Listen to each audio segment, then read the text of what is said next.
Halo, selamat pagi Asri, selamat pagi sahabat nilai aset semua. Pagi ini saya akan menyampaikan update seputar trade balance Indonesia Desember yang telah diumumkan oleh BPS, tepatnya 2 hari lalu ya, di tanggal 15 Januari 2025. Next.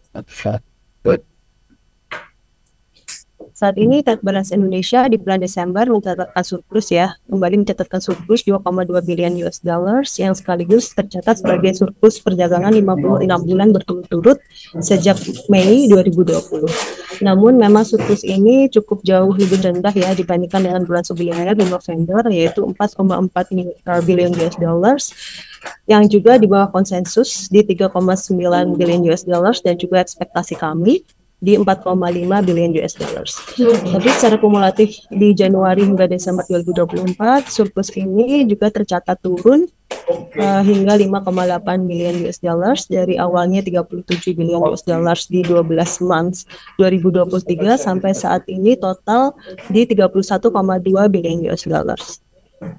Next.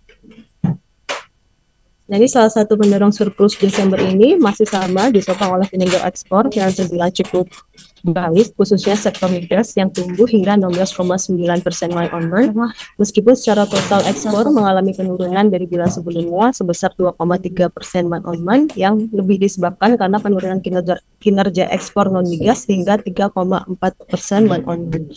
Secara tahunan, ekspor masih tumbuh positif di 4,7% year on year, yang didorong oleh komoditas utama seperti nikel, mesin dan perlengkapan elektronik, serta sektor migas yang tumbuh baik hingga 3,7% year on year.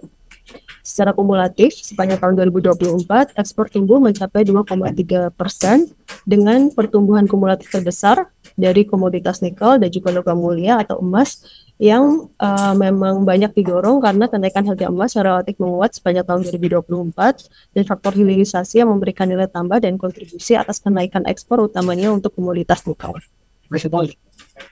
Next. Ya. Nah, sedangkan untuk kinerja ekspor ini memang naiknya cukup agresif ya di bulan Desember ini, naik hingga 8,8% month on month atau 21,2 billion US dollars yang didorong oleh impor migas yang naik hingga 28,3% dan non migas juga naik 5,1% month on month. Sedangkan kalau kita lihat berdasarkan golongan penggunaan barang dari seluruh total impor, kita lihat share-nya masih sama, terbanyak dari raw material, itu masih mendominasi, dengan total terakhir 72,6%, yang naik 8,8% year on year, yang kemudian disusul oleh capital goods, dengan share-nya 18%, ini naiknya cukup agresif ya, 19,6% year on year.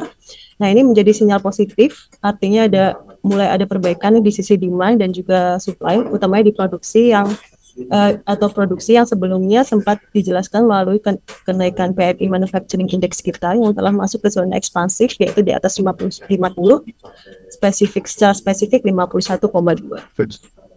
Next. Sekian update data trade balance Desember 2024. Terima kasih, saya kembalikan ke Asri.